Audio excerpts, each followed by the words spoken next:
By Kruin verstaan ons dat die lewe dikwels kompleks en uitdagend kan wees. Ons beleef almal tye van pyn, onsekerheid, uitputting en selfs hopeloosheid. In hierdie moeilike oomblikke wil ons by Kruin jou help, deur gebed, ondersteuning, toerusting en 'n ruimte vir groei. Ons nooi jou dus om te kom nes jy is. Hier kan jy Jesus volg. By Kruin doen ons ook meer as net by mekaar kom. Ons doen goed. Ons doen goeie goed wat die gemeenskap help en 'n positiewe effek op ons omgewing het. En ons nooi jou om saam met ons 'n verskil te kom maak, want dit is die roeping van ons geloofsgemeenskap. Huise wat Jesus volg, leef dit.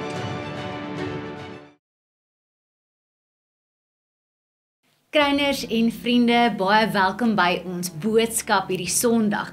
Ek wil graag van hierdie geleentheid eerstens gebruik maak om vir elke kruiner dankie te sê vir julle wonderlike deelname en bydrae en ondersteuning vir ons feesnaweek van verlede naweek as ook vir ons legacy projek. Maar omdat dit amper vir my voel of my woorde ontbreek om my dankbaarheid uit te druk, gaan ek woorde leen. Daarom nie by ChatGPT nie, maar by Dawid in 1 Kronieke. Dawid het 'n reuse fondsinsameling gelei vir die bou van die tempel en die volk het met blymoedigheid gegee en deelgeneem. Daarna spreek Dawid hierdie gebed van lofprysing en dank uit voor die hele volk, vir die hele vergadering. In hierdie gebed van dankbaarheid beklemtoon hy dat alles van God afkom, selfs dit wat ons gee, en dat dit iets modelleer van 'n gemeenskaplike gebed van dankbaarheid, en dat dit vreugdevol vier die eenheid en die gee van die volk in aanbidding. En dan sluit hy sy gebed af met 'n oproep vir die hele groep om vir God te prys. Kom ek lees vanoggend hierdie dankgebed vir ons saam as 'n danksegging teenoor God vir die werk wat hy in en deur elkeen van ons hierdie afgelope tyd gedoen het. En daarmee ook hoe ons saam dink in hierdie boodskap met 'n gebed begin. 1 Kronieke 29 vanaf vers 10. Dawid het 'n lofprysing aan die Here in teenwoordigheid van die hele vergadering uitgespreek. Sy woorde was: Geloof sy U Here, God van ons voorvader Israel, van ewigheid tot ewigheid. Die grootheid, Here, die krag, die glans, die roem en die majesteit behoort aan U. Ja, alles in die hemel en op aarde. Aan U, Here, behoort die heerskappy. U is bo almal verhewe. Van U kom rykdom en eer. U heers oor alles. Mag en krag word deur U geskenk en dit berus by U om enigiemand groot en sterk te maak. En nou loof ons U, ons God, ons prys U glansryke naam, want wie is ek en wie is my volk dat ons die vermoë sou hê om sulke gawes te bring? Alles kom tog van U af en ons gee aan U wat ons van U gekry het. Net soos al ons voorvaders is ons ook by U sonder reg of aanspraak. Ons tyd op aarde is soos 'n skaduwee, dit gaan verby. Here ons God, al hierdie goed wat ons bymekaar gemaak het om 'n huis vir die heilige naam te bou, het ons van U gekry en dit behoort aan U. Ek weet, my God, dat U die hart ondersoek en dat U opregtheid wil hê. Ek het in opregtheid van hart al hierdie gawes gebring en nou het ek met vreugde gesien hoe U volk wat hier teenwoordig is, sy gawes aan U bring. Here, God van ons voorvader Abraham, Isak en Israel, behou vir altyd hierdie gesindheid in die gemoed van die volk. Rig hulle harte op U. Amen. Kruiners, vriende, baie gereeld vra mense vir my, hoe cope ons met 4 kinders? Hoe kry ons dit reg en hoe rof gaan dit in 'n huis met 4 kinders? So kom ek vertel vir julle een storie wat omtrent daagliks in ons huis gebeur.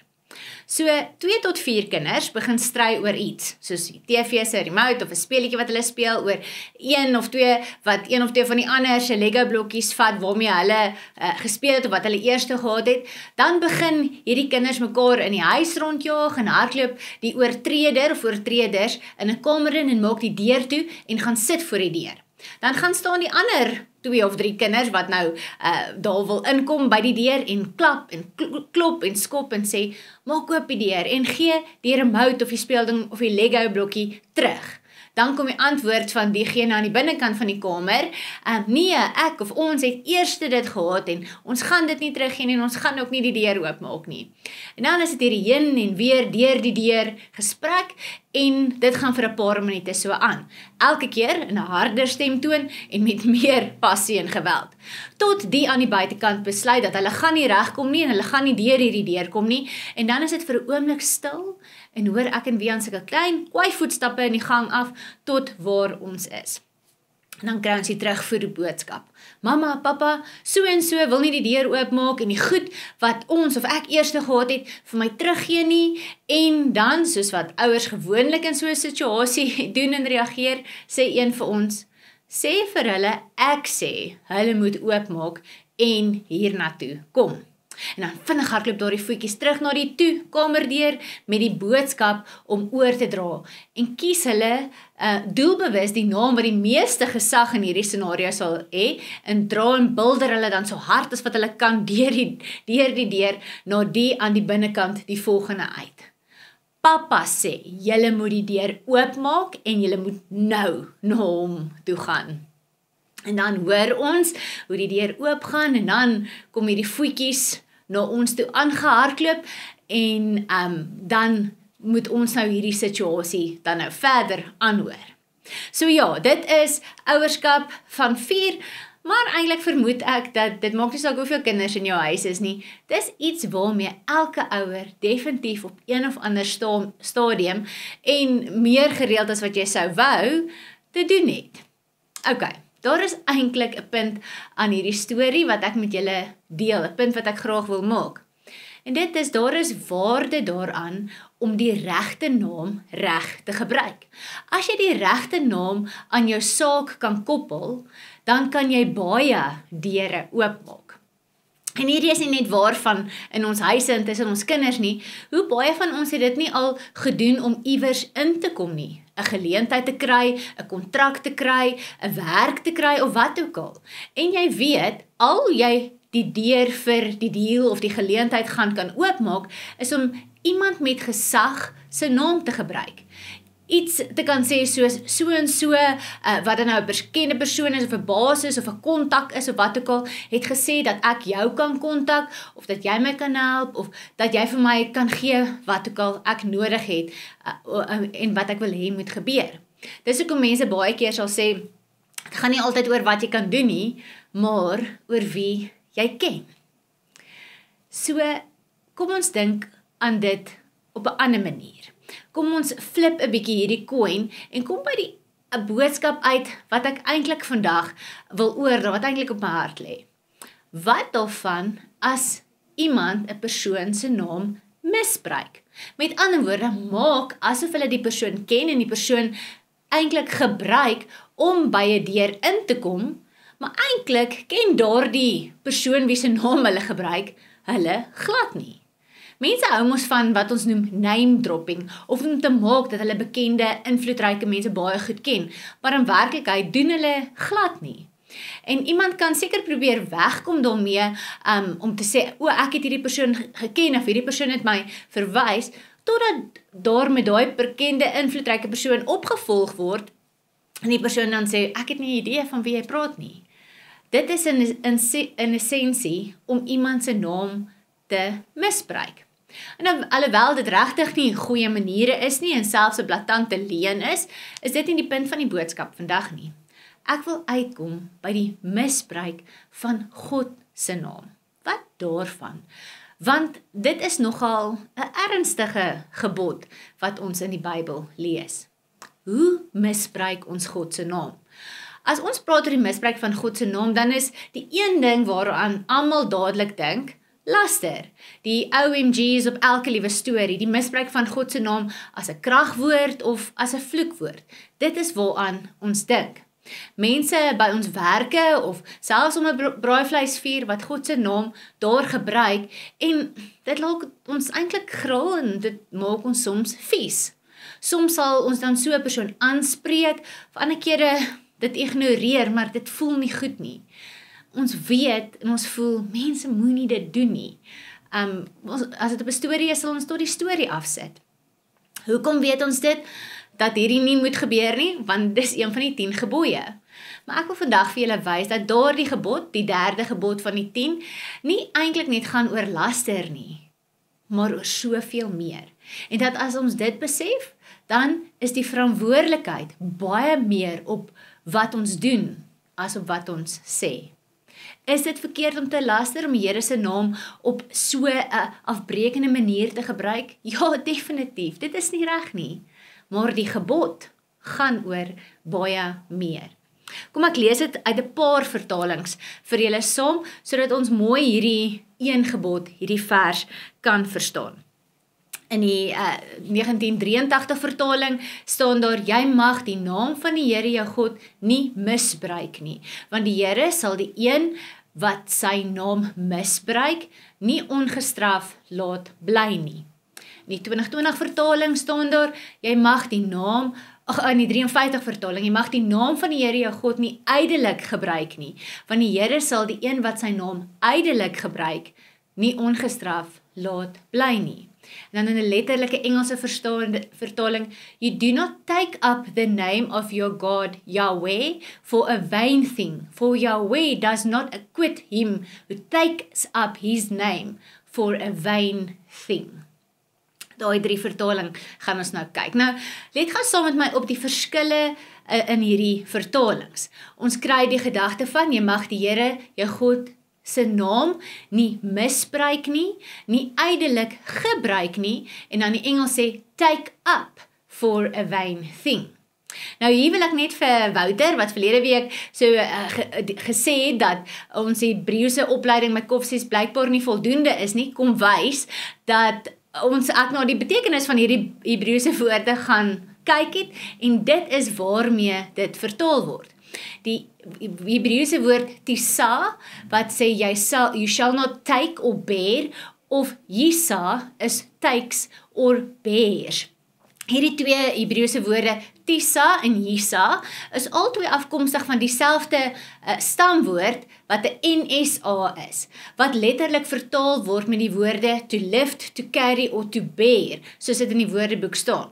So ons kan sê dit dui op iets wat opgetel word, aangetrek word of gedra word.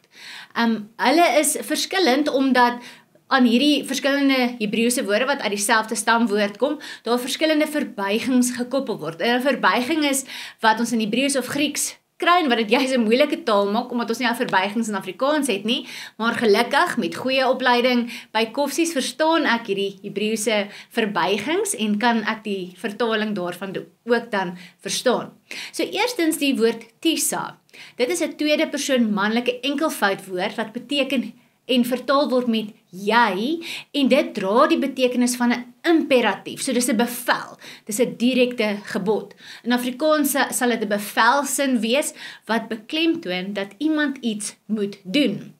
Die tweede woord wat ons hier kry, wat dieselfde betekenis dra, is yisa, maar dis 'n derde persoon manlike enkelvoud, wat beteken, waar die betekenis aangekoppel word, en met hy vertaal word. Dis 'n indikatief wat beteken dis 'n stelling, 'n beskrywing of 'n belofte. So in Afrikaans is dit 'n stelsin wat iets beskryf of verduidelik of wat die gevolge aandui van wat gebeur kan word.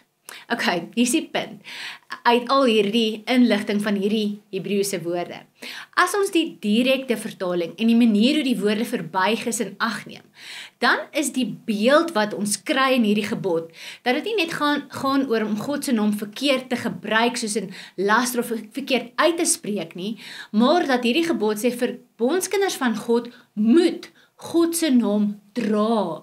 As hulle sy naam dra en die lewe op die manier wat daar volgens waardig is, of die manier wat sy naam eer nie, dan sal daar gevolge wees.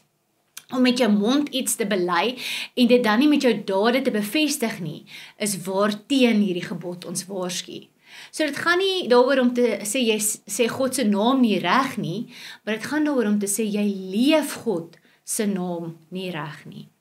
Verlede week het Wouter vir ons gesê, ons moet gaan leef met God se naam, in die sin dat God se seën oor ons is, en ons besef, hy is naby aan ons, en dit is juist dit wat ons oproep, en ons dryf om sy seën in die wêreld te gaan uitleef, uit te dra, as getuies, as ambassadeurs van sy naam.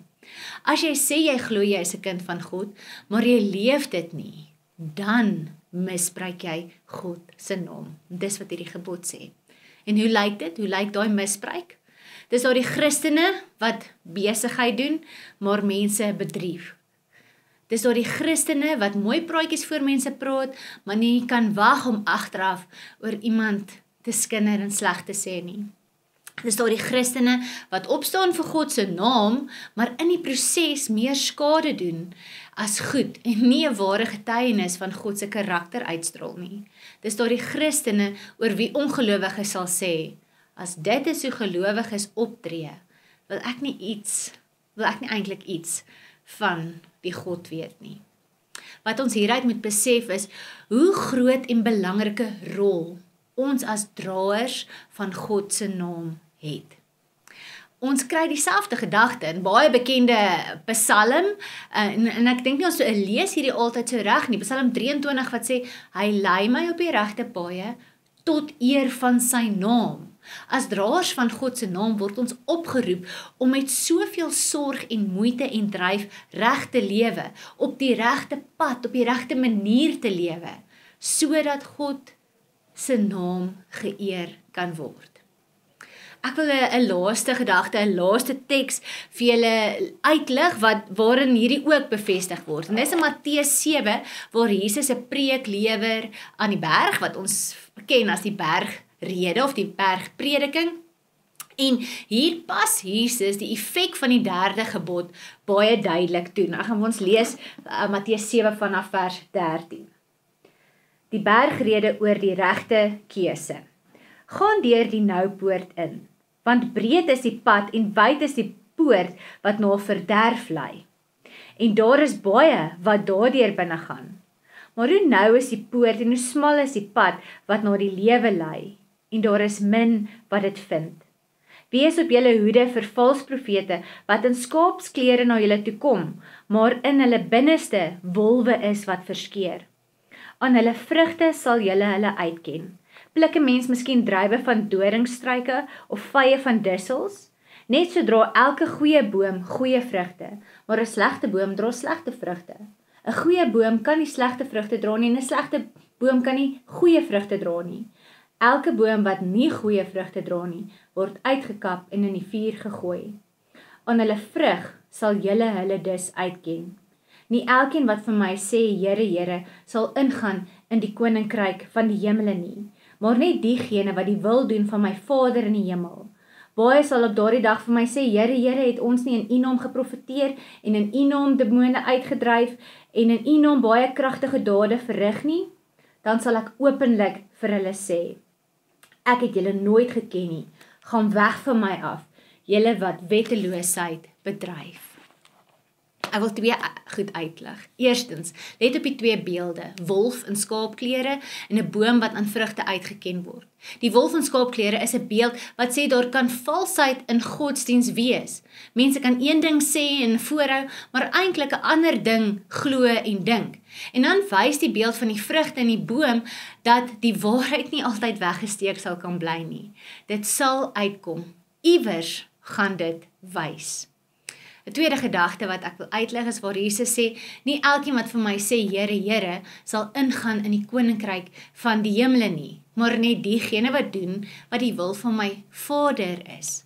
Baie sal op daardie dag vir my sê, Here, Here, en vir my sê, ons het in U naam geprofeteer en in U naam demone uitgedryf en in U naam baie kragtige dade verrig. En dan sê Jesus, dan sal ek openlik vir hulle sê, ek het julle nooit geken nie, gaan weg van my af. Julle wat wetteloosheid bedryf. As Jesus verwys na diegene wat vir hom sê, Here, Here, kan ons daardeur aflei, dat dit mense was wat geweet het, wat erken het, dat Jesus God is. Want die Griekse woord wat hier vir Here gebruik word, is die woord Kyrios. En die woord Kyrios is weer die Griekse vertaling van die Hebreëse woord Yahweh. En Yahweh is die naam wat God vir Moses gee as die naam van God. So die mense van wie Jesus hier praat is mense wat erken dat hy die Here is, dat hy God is. En Jesus beklemtoon dit deur te sê, die wat vir my sê, Here, Here. Nou om hierdie woord te herhaal in Grieks is juist om dit te beklemtoon. Soos wat ons dit vandag dalk in hoofletters sou skryf of sou bold of sou onderstreep. Jesus wys vir ons uit, hierdie mense weet presies wie hy is. Hulle glo dit selfs. Maar hulle uitleef van dit wat hulle glo, is nie daar nie. En Jesus sê dan hierdie harde ding, ek het julle nooit geken nie. So, hierdie is 'n kopgeloof, 'n dogma, en dit is daar. Maar die hartgeloof, die siel, die ware liefde en koneksie met Jesus, dit is nie daar nie. Ek wil afsluit met 2 praktiese gedagtes, van wat ons moet verstaan en van wat ons kan doen, sodat ons waarlik God se naam sal dra en nie sal misbruik nie. Eerstens, ken Jesus waarlik. Hoe? Vertrou in sy liefde en genade vir jou. Vertrou dat hy jou wil ken en deel wil wees van jou lewe. En hoe leer ons iemand ken? Ons spandeer tyd saam met daardie persoon. Ons beoefen 'n intieme verhouding met hom. En tweedens, wat hierdie gedeelte sê, doen God se wil. Nie jou wil nie, God se wil. Stel jouself ondergeskik aan God se wil. Vra jy nog elke dag God se wil? Vertrou jy nog elke dag dat God se wil beter is as jou wil, as wat jy wil hê? Nie elkeen wat vir my sê, Here, Here, sal ingaan in die koninkryk van die hemel nie. Maar diegene wat die wil doen van my Vader. Mag jy die naam van God ten volle aantrek en deel maak van jou totale menswees. En hoe jy dink, en wat jy glo waar is, en wat jy voel, jou ervaring van God se liefde en genade en nabyheid, en hoe jy praat met God, oor God, met ander, en hoe jy leef, wat jy doen, hoe jy optree, elke dag, oral. Dra God se naam as 'n geloofwaardige getuie. Amen. Kom ons bid saam. Here, hierdie is vir ons 'n groot taak, so 'n belangrike taak. En ek weet ons is feilbare mense. Ons maak foute, ons het sonde, ons doen dinge nie altyd soos wat ons weet ons moet nie, soos wat ons weet U wil hê nie. Dankie dat U genade in die eerste plek ook oor ons is. Dat ons elke dag 'n nuwe kans het om hierdie te doen, om te strewe daarna, om draers van U naam te wees, om getuies van U te wees, om ambassadeurs van God in hierdie wêreld te wees. Sodat ander ook deur daardie liefde en goedheid en seën van U aangeraak mag wees. En Here, dankie vir U Gees wat in ons is en in ons werk en ons vorm. My gebed is dat ons dit wat verhoed, dat ons werklik U naam uitleef in die wêreld, van ons sal afgooi. En dat ons, as ons opstaan in die oggend, en deur die dag, en as ons slaap in die aand, een gedagte voor oë sal hou. U wil en nie my wil nie. U liefde, U genade, dat ons dit sal uitleef en uitdra. Ons bid dit in Jesus se naam. Amen. Ontvang die Here se seën vir jou week. Mag die liefde, die genade, die goedheid, die teenwoordigheid en die seën van God ons Vader, sy Seun Jesus Christus en die Heilige Gees by jou wees en bly. Amen.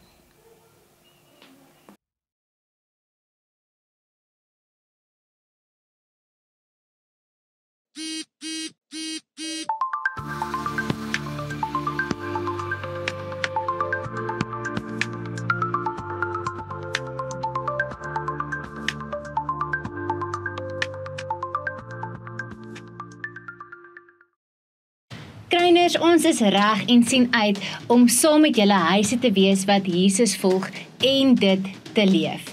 By Kryn weet ons, die lewe is kompleks en gaan ons spasie skep waar jy kwesbaar kan wees en binne sulke veilige ruimtes groei en balans in jou lewe kan inbou.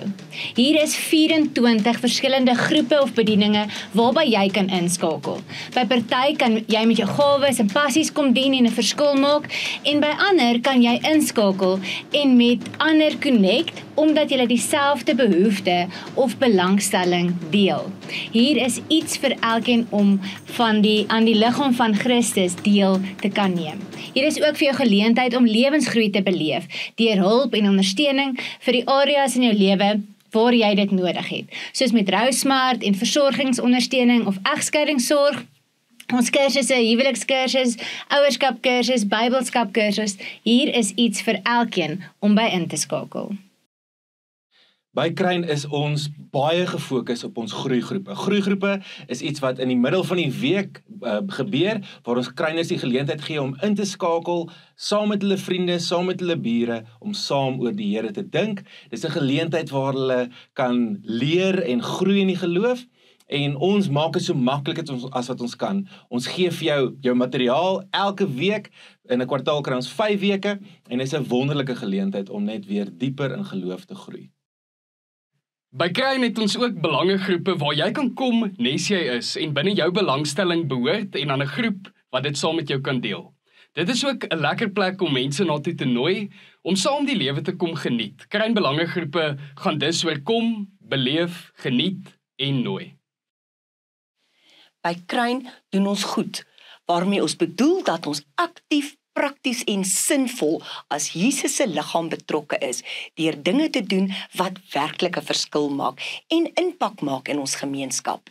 Ons fokus daarop om 'n gemeente in die gemeenskap en vir die gemeenskap te wees en 'n positiewe verskil te maak in ons gemeenskap, deur goeie dinge te doen, maar ook ander te inspireer om dieselfde te doen. Want dan leef meer mense met hoop, egtheid en vertroue, en dan begin die gemeenskap anders lyk. Ons hoop is dat Kryners se stories en hoe hulle Jesus daarin beleef, die liggies van hulle huise word, sodat dit sigbaar kan word vir die res van Kempton Park. Wanneer mens 'n ligfoto van ons gemeenskap sou neem, moet al die huise wat Jesus volg en dit leef, waar hulle bly, werk en speel, se lig duidelik sigbaar wees.